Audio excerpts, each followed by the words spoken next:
పెసరట్టు ఉప్మా ఎలా ప్రిపేర్ చేసుకోవాలో చూసేద్దాం రండి. ఒక గ్లాసు పెసర్లని ఒక 3 గంటలు నానబెట్టుకోవాలి. నానబెట్టుకున్న పెసర్ని బాగా వాష్ చేసుకుని మిక్సీ జార్లోకి తీసుకుని ఒక 2 పచ్చిమిర్చి, ఒక చిన్న అల్లం ముక్క, ఒక స్పూన్ జీలకర్ర, తగినంత సాల్టు, అలాగే అటుకుల్ని ఒక స్పూన్ నానబెట్టి వేసుకోండి. టేస్ట్ బాగుంటుంది.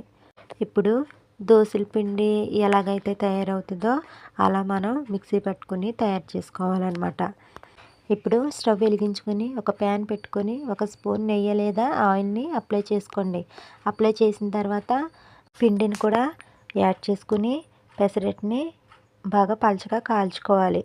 ఇప్పుడు లైట్గా ఆనియన్స్, కొత్తిమీరని కూడా యాడ్ చేసుకుని ఉప్మాను కూడా యాడ్ చేసుకోవాలి.